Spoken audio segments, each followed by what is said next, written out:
Bonsoir Christelle. Bonsoir Tom.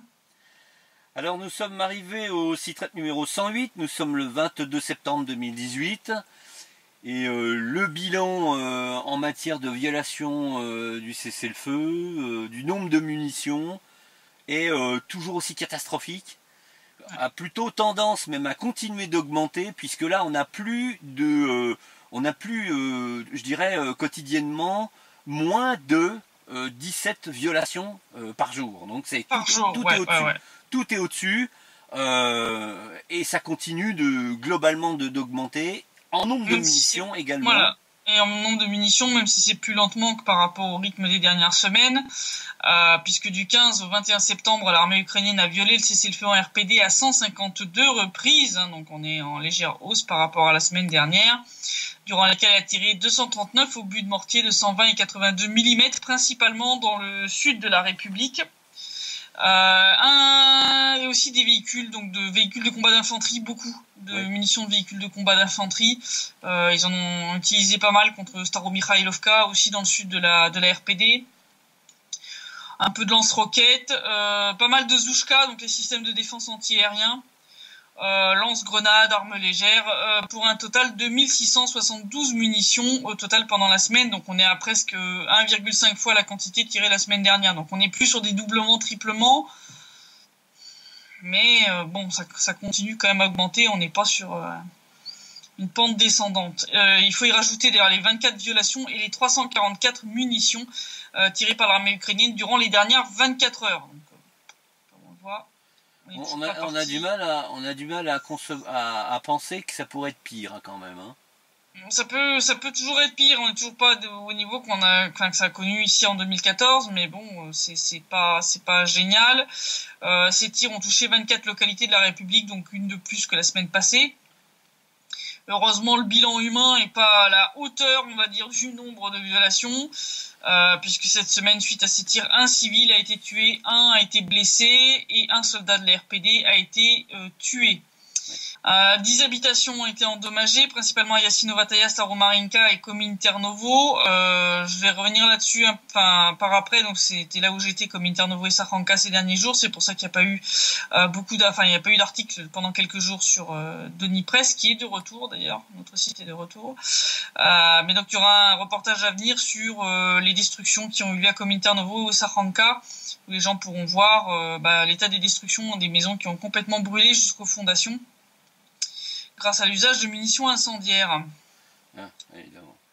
Pas changer.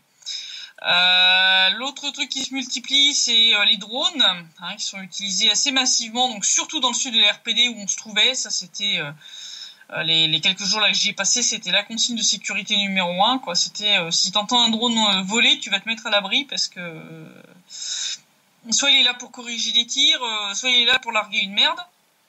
Oui, c'est-à-dire que on connaît ça, on connaît ça en Syrie. Et puis j'en avais parlé il y a 2 mois en arrière à Sakhanka, et ça s'est poursuivi. Hein, donc les drones ont principalement été utilisés donc contre Sakhanka, Kominternovo et Leninskoye, surtout pour corriger les trajectoires de tir des obus de mortier.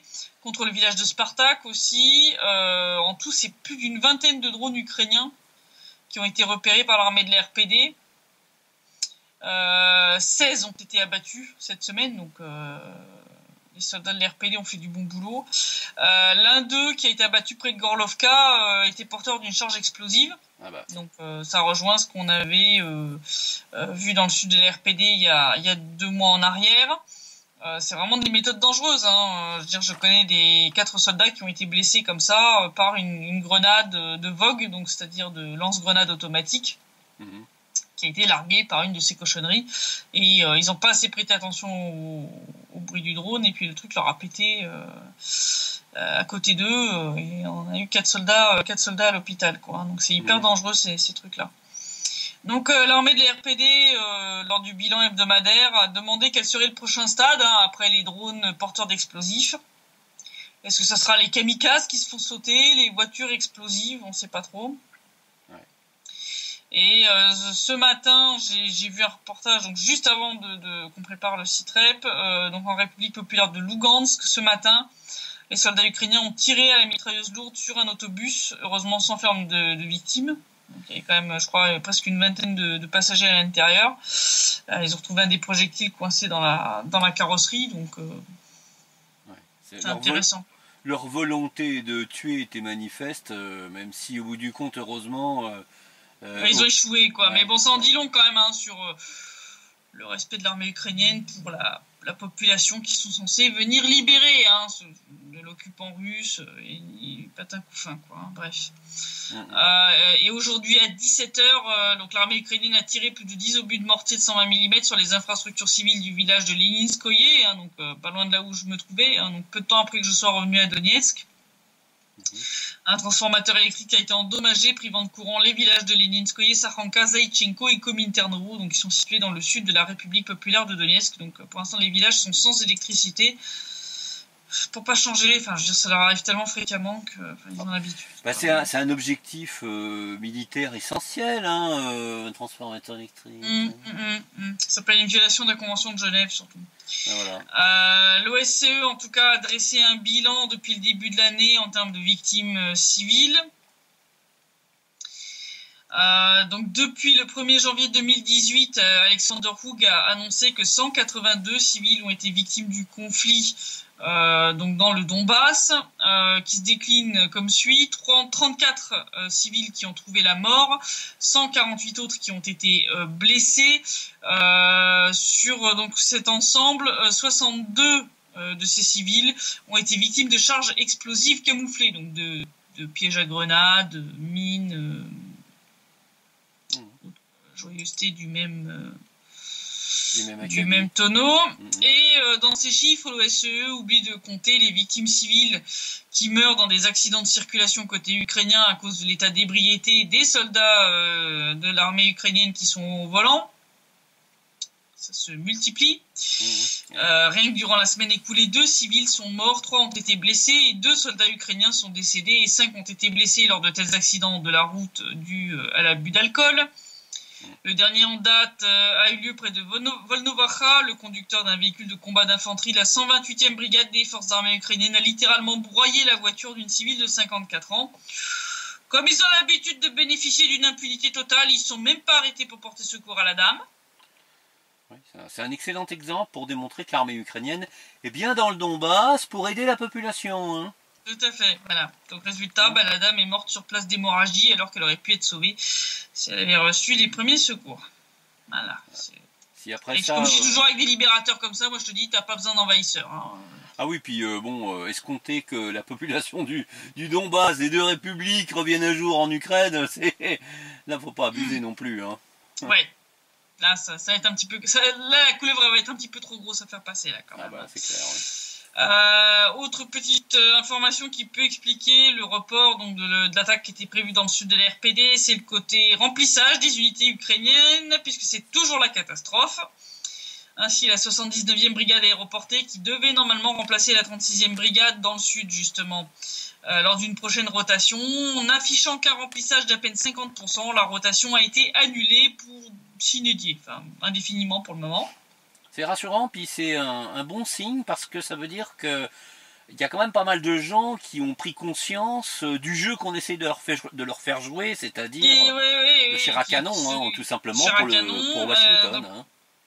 Résultat, pour remplir les trous, les commissariats militaires ont reçu l'ordre de mettre les bouchées doubles pour trouver des hommes à enrôler, tout en réduisant les entraînements donc post-enrôlement à 14 jours. Donc c'est bien, ils vont envoyer sur le front des hommes insuffisamment entraînés, ça va être beau. Je pense que ça va le faire.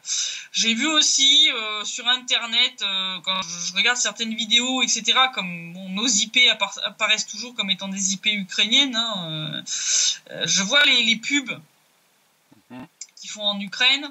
Ils sont en train de faire un battage pour le fait de faire rentrer des femmes dans l'armée. Ah. Voilà, ça suffit pas hein, d'envoyer les jeunes hommes se faire trouver la peau pour Washington, faut y rajouter les femmes. Voilà, c'est égalité des sexes jusqu'au bout, y compris dans les conneries. Donc voilà. Ah bah de toute façon, les Ukrainiens servent uniquement comme chair à canon pour essayer de provoquer la Russie, hein, c'est évident. Bah ça, de toute façon, ils y vont à fond. Lundi a eu lieu la fameuse conférence de presse dont on avait parlé, hein, à propos donc du dossier du MH17, hein, donc conférence de presse du ministère de la Défense de la Fédération de Russie. Donc ils ont dévoilé des éléments prouvant que les morceaux de missiles Buk qui avaient été présentés par le JIT en mai 2018 comme preuve dans la catastrophe du MH17 appartenaient en fait à un missile ukrainien. J'avais parié celle-là, hein, sincèrement. Il faut savoir que c'est une question que j'avais posée au ministère de la Défense russe, donc parce que je travaille sur le dossier du MH17. Je leur avais envoyé une série de questions et la question du tracking, justement, de remonter le numéro de série pour trouver où le truc était, où le missile avait atterri. Ça faisait partie des questions que j'avais posées. Donc ça me fait plaisir de voir que ça a été rendu sous forme de réponse publique, parce que c'est une réponse qui est importante. Donc je comprends qu'ils aient tenu à donner un maximum d'écho, parce que quand même l'information elle est assez explosive. Oui. Dans cette conférence qui a commencé à midi heure de Moscou et qui a duré quand même 37 bonnes minutes, ils ont révélé quand même les plus grosses failles donc de l'enquête menée par le JIT. Le ministère de la Défense russe a commencé donc par dévoiler les documents secrets venant des archives du fabricant des missiles Buk, c'est-à-dire l'ancêtre d'Almazantey, à savoir l'usine soviétique de Dolgo Prudny, qui date donc de l'époque de l'URSS, puisque ces missiles ont été produits en 1986, donc avant l'effondrement de l'Union soviétique. Ces documents ont permis de suivre la roquette de Buk dont les morceaux avaient été présentés par l'équipe d'enquête conjointe au mois de mai 2018. Et bien entendu, comme on pouvait s'y attendre pour toute personne qui avait 2 onces de jugeote, dont moi-même, je sais, je me jette un peu des fleurs, mais voilà, bien entendu, la réponse a été que cette roquette, elle avait été livrée à une unité de défense anti-aérienne ukrainienne. En tout cas, ça prouve que les enquêteurs du GIT et les sponsors derrière, hein, dont on devine l'identité, sont des imbéciles, puisque en montrant ces débris de missiles avec le numéro, quoi. Enfin, ils ont tendu le bâton pour se faire battre. Donc la roquette dont le numéro d'usine, donc je sais que Bellingcat essaye de foutre la merde dans le truc en essayant de discréditer le machin, en disant oui mais les numéros correspondent pas. Donc apprenez à écouter la vidéo jusqu'au bout. Donc en fait chaque partie du missile a un numéro de série qui est complètement différent. Et ensuite, chaque roquette a son propre numéro, qui apparaît pas en fait sur la roquette elle-même, mais qui est listé dans les listings de l'usine. C'est dans le listing de l'usine, tu as le missile numéro tant, donc tu as la partie donc du moteur là qu'ils ont montré. Le propulseur, tu veux dire. Le propulseur qui a tel numéro, tac. Le numéro de l'enveloppe extérieure, c'est tant, voilà, etc. Mais tu retrouves pas forcément le même numéro d'un truc à l'autre.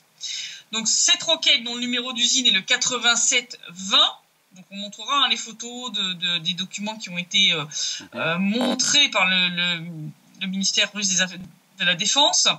Donc ils ont bien montré que ça appartenait à un lot fabriqué en 1986, donc c'était quelque chose qui avait été déduit assez vite sur base de la numérotation de la partie externe, qui reprend l'année de fabrication dans la numérotation.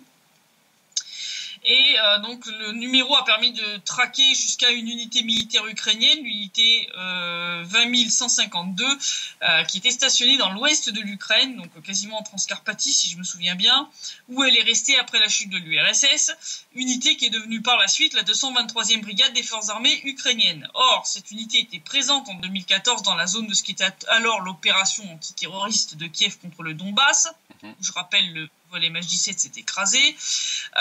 Plusieurs reportages vidéo de la télévision ukrainienne ont montré cette brigade sur le terrain. Donc, on commence à voir les morceaux du puzzle qui s'assemblent.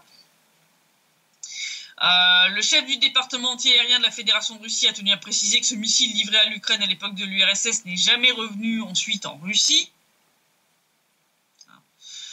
Ils ont même donné la date exacte de la livraison et le mode de livraison. Hein. Donc cette roquette a été livrée le 29 décembre 1986. Il a été expédié par train à l'unité militaire, donc 20 152. Et après la chute donc, de l'Union soviétique, ce missile n'a pas été transporté sur le territoire russe et est resté aux mains des forces ukrainiennes. À présent, la division qui possède ces systèmes anti-aériens Buk est située dans la région de Lvov. Donc, on est toujours dans l'ouest de l'Ukraine. Ils ont aussi décortiqué les vidéos qui avaient été fournies comme preuve de la présence de la fameuse 53e brigade de Koursk, brigade de l'armée russe, dans le Donbass par le JT, qui sont en fait les vidéos de Bellingcat. Et ils ont démontré, comme je rappelle d'autres blogueurs et experts depuis 4 ans, qu'elles ont été complètement falsifiées. Ils ont utilisé une méthode très simple qui est infaillible, ça s'appelle les lignes de perspective. Ah oui. Voilà, on montrera là, c'est une petite photo. Donc, normalement, quand tu prends une photo ou une vidéo, si tu prends n'importe quel élément en fait de ton décor, hein, de ta photo, si tu traces les lignes, donc tu peux avoir les lignes de la route, les lignes du camion, etc., toutes doivent pointer normalement vers un même point d'horizon. C'est logique. Hein, voilà. Donc là, dans ces vidéos, tu te retrouves à chaque fois avec 2 ou 3 points d'horizon différents, ce qui montre bien que et le camion et le Buk ont été eux-mêmes ajoutés. C'est-à-dire, c'est même pas juste le camion avec le Buk, c'est le camion a été ajouté et le Buk encore par-dessus. Donc c'est là que tu te rends compte du côté fake. Bon, ils ont aussi souligné le côté que les trucs sont complètement flous, enfin, il y a des trucs qui sont vraiment... C'est même pas de la mauvaise, enfin, c'est même pas seulement de la mauvaise foi, c'est d'une volonté de mentir. Oui. Et alors ils ont même montré que la fameuse vidéo où tu vois soi-disant le Buk rouler tout seul depuis Snezhnoye vers le truc de tir, ils ont montré qu'en fait c'était pas possible parce que le Buk roulait en marche arrière. Voilà, il était dans le mauvais sens. Alors Bellingcat après a dit non mais le JT avait le truc à l'envers et puis pour la qualité, alors Bellingcat ils se sont cramés sur ce coup-là sur Twitter. Ils ont sorti oui la qualité en fait donc les experts russes ont analysé sur base de vidéos qui sont de mauvaise qualité mais nous on a des originaux de haute définition. Il y a eu plusieurs personnes qui ont souligné mais comment ça se fait que vous avez une version de haute def et que le JT nous produit une version dégueulasse. Ouais. Là, tu commences à sentir qu'il y a une couille dans le potage quand même. Hein. C'est que tu commences à sortir la grosse fraude quand même derrière ces soi-disant preuves. Hein. C'est pas des preuves là. Ils ont démontré que ils ont donc montré tout ça. Donc sens de roulage du Buk impossible, jeu de lumière aussi incompatible avec l'angle du soleil, la qualité déplorable des vidéos qui montrent clairement que c'est pas des originaux parce que c'est une volonté c'est une volonté de masquer les défauts, tout simplement. Bien sûr, les défauts, hein, parce que quand tu commences à rajouter des trucs dans une vidéo, si t'es pas un pro de l'édition vidéo 3D, ça se voit. Voilà. D'ailleurs, ils se sont amusés à faire ça. D'ailleurs, ils ont montré que la vidéo qui avait été soi-disant prise vers Lugansk, ils se sont amusés à reprendre le fond et ils ont fait circuler le même camion mais tractant un tank, un Abrams. Et c'est de la même qualité, hein. Ils sont bien émerdés au ministère de la Défense russe. Hein. Donc tout ça a permis d'avaliser et d'officialiser donc cette analyse de beaucoup de blogueurs qui avaient déjà souligné toutes ces incohérences dans les images fournies comme soi-disant preuves. Et pour finir en beauté, ils ont rajouté une conversation audio qui a été enregistrée et qui avait fuité lors d'exercices de l'armée ukrainienne dans la région d'Odessa, où on entend un colonel ukrainien menacer d'abattre un autre Boeing malaisien. Voilà. Bien sûr, l'ensemble a été fourni au JT pour étude et sans surprise, le JT a rappelé que lorsqu'il avait présenté ses morceaux de missile Buk en mai 2018, il n'avait pas affirmé de manière stricte que c'était le missile qui avait abattu le MH17. Ils avaient mis beaucoup de peut-être, qui avait été bien entendu viré par les médias. Donc c'est vrai, effectivement, ils avaient dit que c'était un truc qui potentiellement était peut-être le missile qui avait abattu le MH17. Bon, tous ces peut-être avaient été complètement oubliés par tous les gros médias. Qui avait dit c'est le missile qui a battu le MH17 et là ils passent tous pour des cons. Résultat, bien entendu, l'information n'a pas été publiée par les médias mainstream ou alors pour la dénoncer comme étant possiblement un fake. D'ailleurs, Bellingcat s'était jeté sur une histoire de date sur un des documents qui est une copie, en fait, parce qu'en fait l'original avait été détruit. Et donc il disait oui mais c'est pas possible parce que la copie est antérieure à la date de fin de production du missile. Et en fait il faut savoir qu'à l'époque de l'URSS, quand ils faisaient toute cette documentation, ils commençaient dès le début en fait du design de chacune des roquettes. Donc en fait ça n'a pas commencé en décembre 1986. La roquette elle était planifiée dès le début de l'année en fait. Et le document d'origine qui devait faire donc le listing des différentes pièces qui allaient aller dans la roquette a été endommagé, et donc les services de l'administration soviétique avaient fait une copie dès janvier de 1986, et ils ont continué ensuite à travailler sur la copie. Donc en fait ils ont rajouté après les différents trucs sur le listing copié. Donc rien d'anormal, ça n'invalide absolument pas le document. Non, c'est pas du fake. Voilà.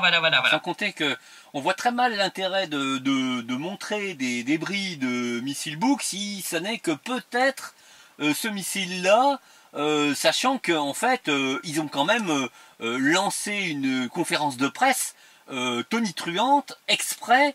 À ce moment-là, je veux dire, à quoi ça sert de montrer, à part manipuler la population? Bien sûr, de toute façon, ils savaient très bien que les médias mainstream allaient oublier les peut-être, et puis maintenant, ils s'en servent pour faire du déni plausible, voilà. Donc là, je vais travailler bientôt donc sur faire les sous-titres d'interview d'un soldat de la RPD qui avait combattu à Sao Mogila et qui a vu des trucs ce jour-là qui sont très intéressants.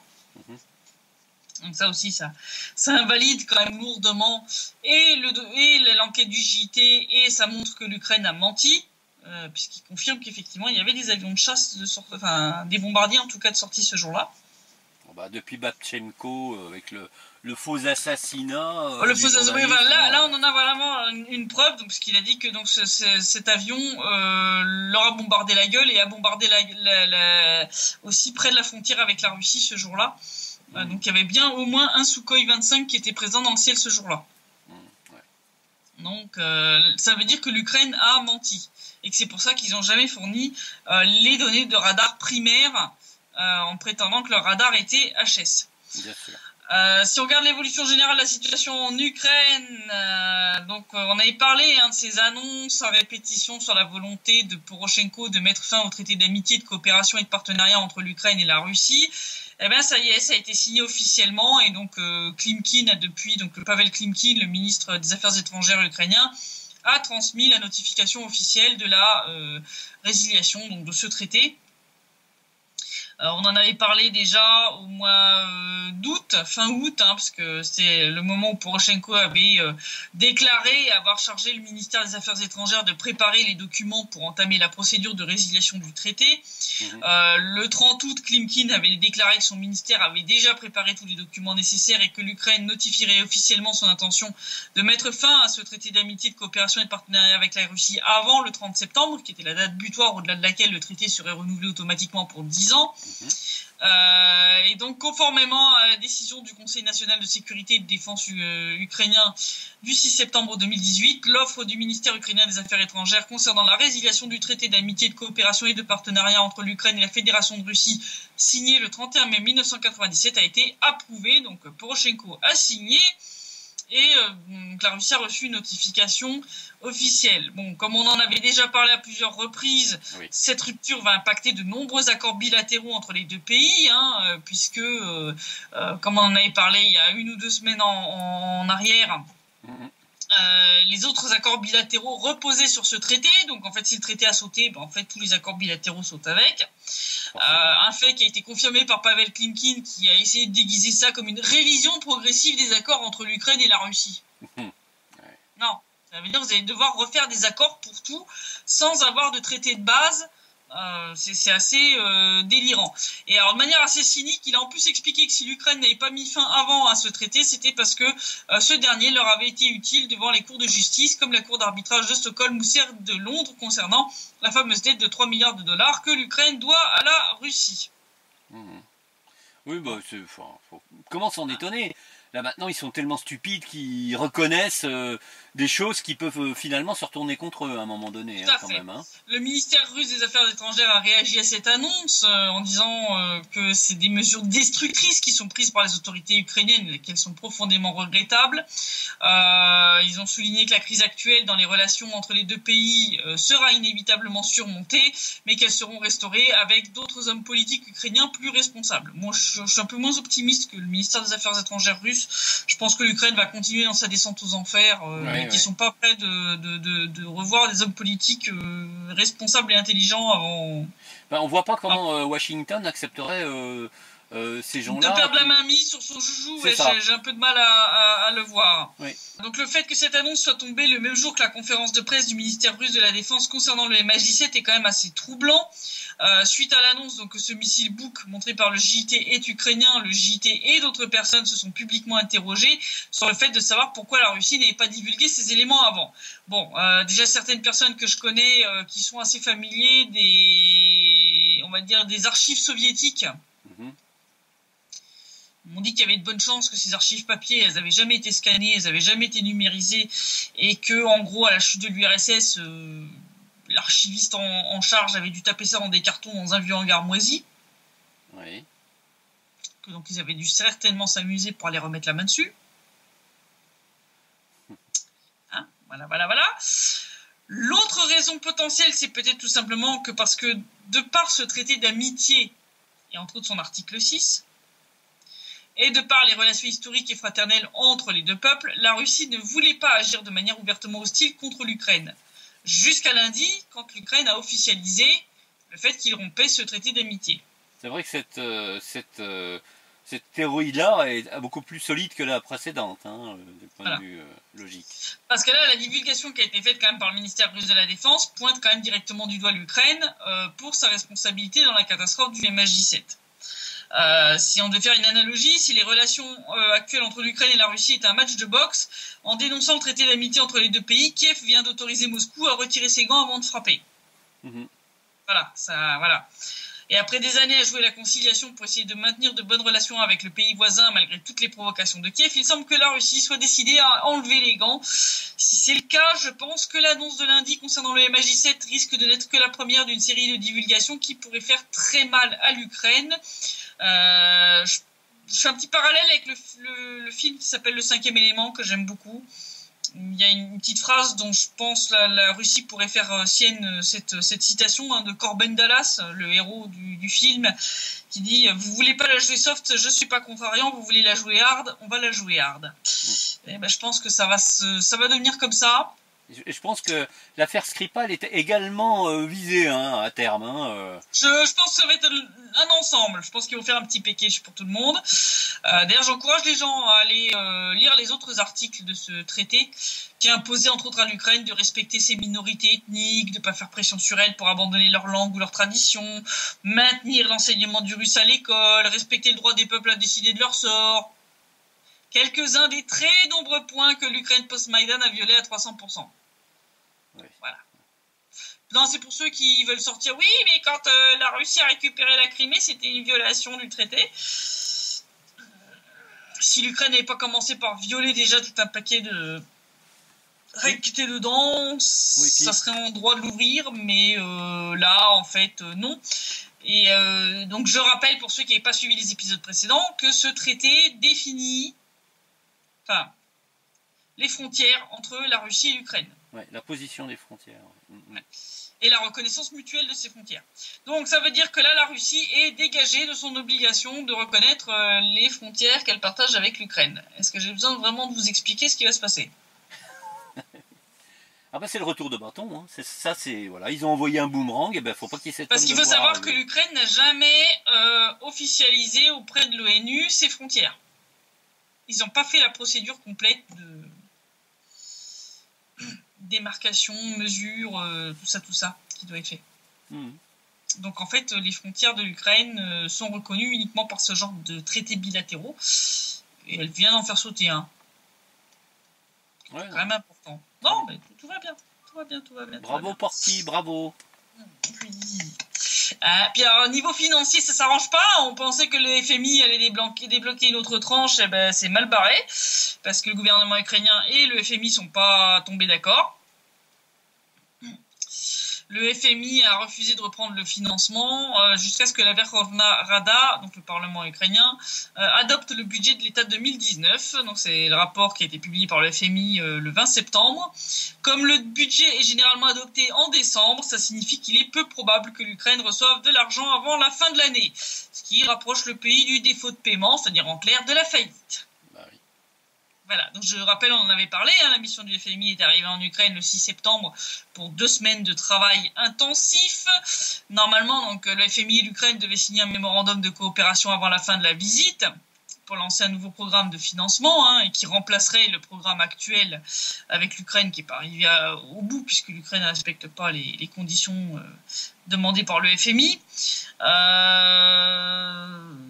Et ce qui aurait permis à l'Ukraine de recevoir environ 1,9 milliard de dollars plus tard dans le mois. Mais bon, l'exigence du FMI que l'Ukraine adopte d'abord le budget de 2019 a pris le gouvernement au dépourvu. Kiev s'attendait auparavant à ce que cette question du budget ne se pose qu'en décembre, alors que le pays se préparait à recevoir donc une autre tranche d'aide. Donc là, ils sont un peu dans la merde. Oui, bah oui. Voilà. Donc ils espèrent poursuivre les négociations lors de la visite de Poroshenko aux États-Unis la semaine prochaine, parce que pour rappel, sans financement extérieur, l'Ukraine risque un effondrement de sa monnaie en raison de la diminution de ses réserves de change. Il ne reste plus que des fonds de tiroir, pour pas dire autre chose. Au début, les perspectives de l'Ukraine d'obtenir cette tranche semblaient plutôt positives. Qui avait même conclu un accord préliminaire le 18 septembre avec le FMI pour augmenter progressivement les prix du gaz pour les consommateurs finaux, c'est-à-dire les citoyens, jusqu'au niveau du marché d'ici à 2020. On rappelle que c'était quand même un point de friction important dans les négociations entre les deux parties, pour une bonne raison, c'est que le prix du gaz a explosé en Ukraine depuis le Maïdan. Et que là, on parle quand même d'une augmentation finale de 60 à 70%.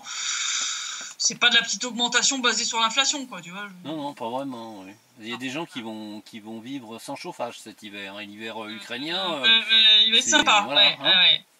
Surtout que Nord Stream 2 commence à être installé au large de la Finlande et que là, en plus, avec la rupture de ce traité d'amitié, il y a quelqu'un qui a souligné à juste titre que là, ça compromettait définitivement le transit du gaz russe à travers l'Ukraine, puisque les accords bilatéraux qui permettaient ce transit du gaz sont basés sur le traité d'amitié.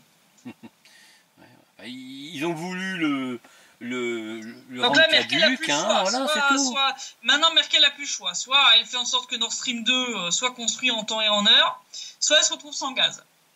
Ouais. Enfin bon, voilà. les bravades russophobes, à mon avis, vont pas tenir très très longtemps en Allemagne. Et puis, situation en Ukraine concernant les journalistes, nouvelle attaque contre les journalistes qui s'est produite lundi en Ukraine. Cette fois, c'est une correspondante de la chaîne de télévision News One qui a été frappée par des nationalistes dans le centre de Kiev alors qu'elle faisait un reportage sur des manifestations près du parquet général. Donc, il y avait en fait un assaut, vraiment un assaut sur le parquet général par des nationalistes, et c'est donc cette correspondante, Darina Bilera, qui faisait son reportage en direct, elle faisait son boulot, quand une femme inconnue, semble-t-il une activiste nationaliste, l'a frappée à la tête. Les autres membres de l'équipe de tournage sont pris des œufs et de la glace qui ont été jetés dessus. Bon, le reportage a bien sûr été interrompu. Donc l'activiste en question a d'abord essayé d'enlever le micro de la journaliste pour l'empêcher de raconter en direct ce qui se passait. Ensuite, elle l'a frappé à l'oreille. Donc il y a une vidéo qui circule, tu la vois. Enfin, c'est vraiment violent, quoi. L'assaillante a été identifiée par les médias et elle a été interpellée. D'après le service de presse de la police de Kiev, lors de ces affrontements entre forces de l'ordre et nationalistes, 7 policiers ont été blessés. Il faut savoir que ces radicaux protestaient contre l'extradition vers la Russie d'un citoyen russe suspecté d'avoir participé au conflit syrien aux côtés des djihadistes. Quand je vous dis que les néo-nazis ukrainiens font copain-copain avec Daesh. Oui, non mais c'est... Voilà. Même bon, méthode, encore une preuve. On en a encore une preuve. Les mecs, ils sont là en train de défendre le gars. Voilà. Hein. Donc là, ça, d'après l'Union nationale des journalistes d'Ukraine, cette année, on est déjà à près de 50 incidents similaires à ce qui s'est passé lundi contre cette journée. Donc 50 agressions en 9 mois. Bravo l'Ukraine, bravo. C'est une belle démocratie, hein. Il y a de quoi être fier, hein. Bravo. Avec le silence absolu des chancelleries allemandes et françaises, Comme toujours. qui nous le rappelleront souvent, sont garantes des accords, de l'application des accords de Minsk par Kiev. Hein. Bon, oui. voilà, c'est tout. Non, mais c'est comme les crimes de guerre de Kiev. Ils ont une mémoire très sélective à Paris et Berlin. Et en Transcarpathie, on avait souligné qu'il y avait un risque d'embrasement. Et ben, la situation est en train de se tendre en Transcarpathie. Il y a même eu des rumeurs de nettoyage ethnique. Donc tu commences à voir que ça va partir en couille. Oui. Donc actuellement, le SBU et la police ukrainienne font des descentes pour arracher les drapeaux hongrois qui flottent en grande quantité dans cette région qui, je le rappelle, est peuplée en majorité de Hongrois ethniques, parce qu'en fait, c'est une de ces régions que Staline a raccroché à l'Ukraine en dépit du bon sens. Mmh.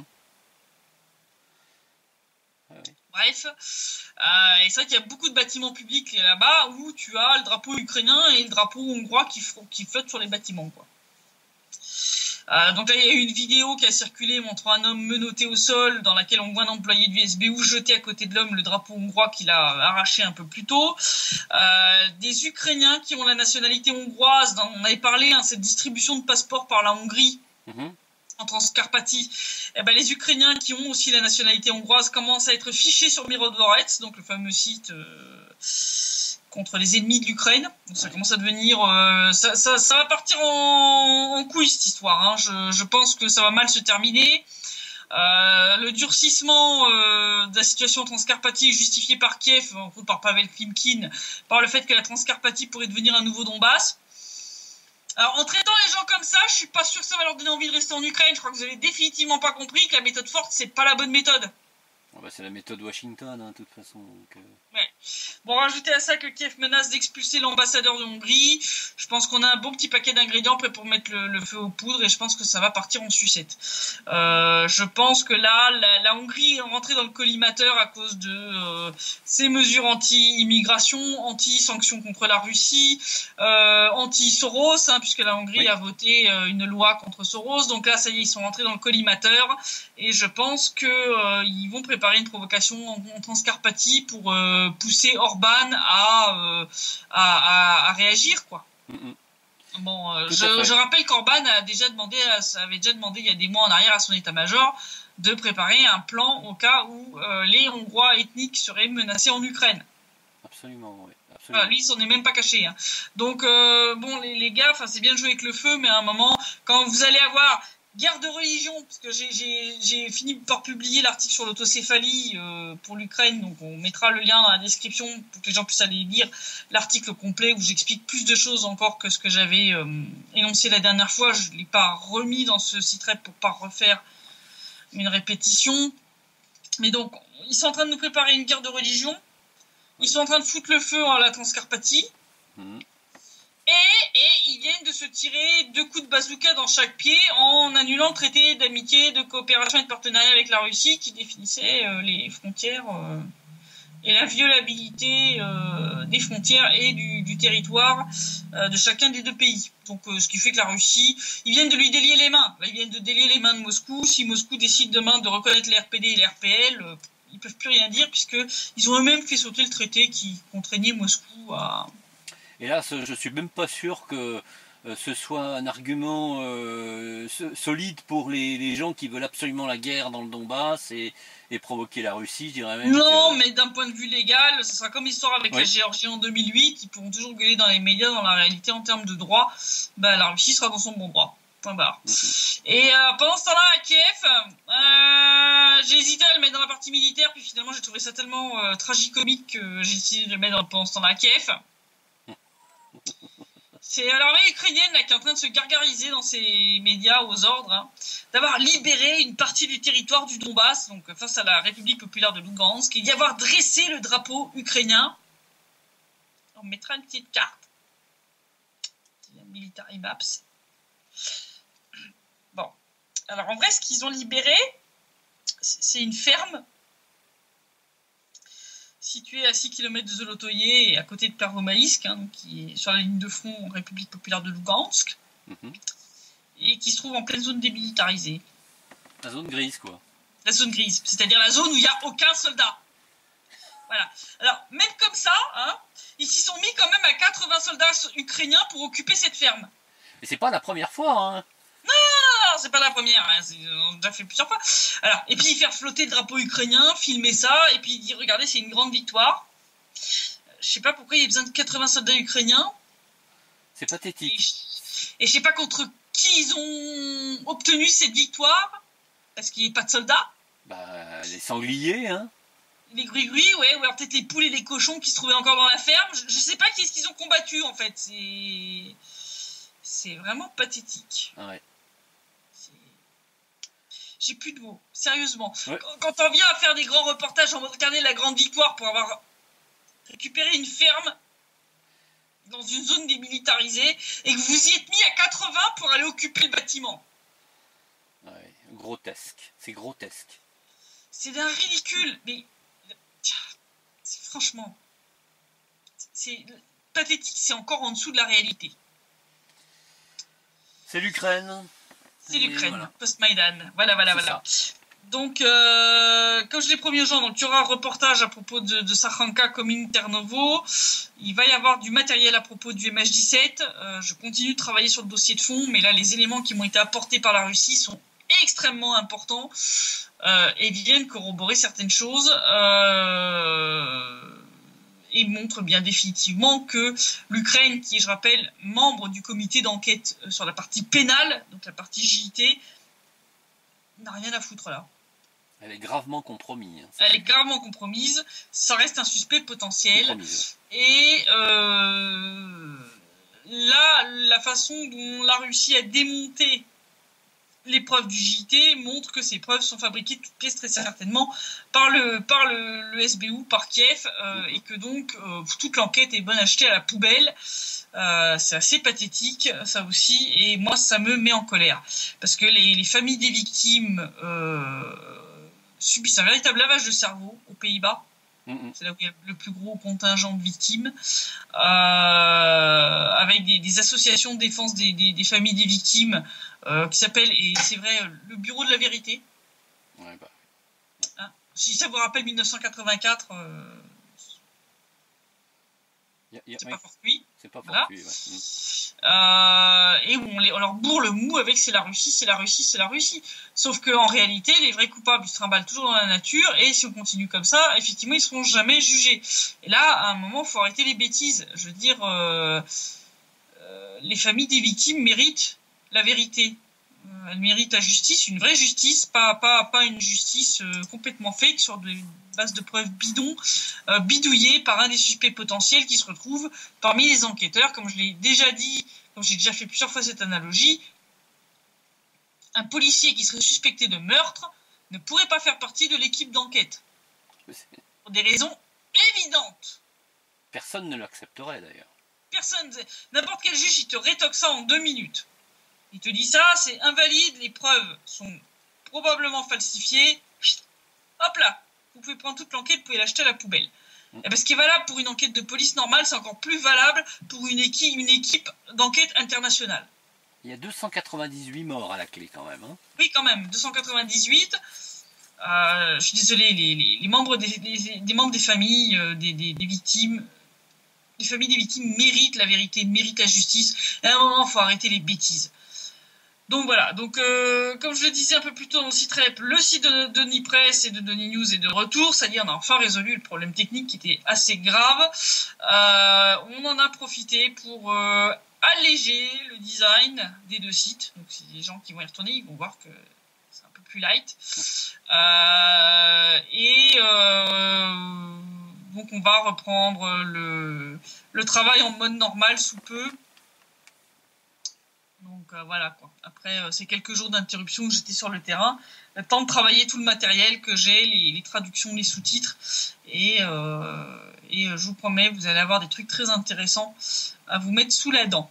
Voilà. Très bien.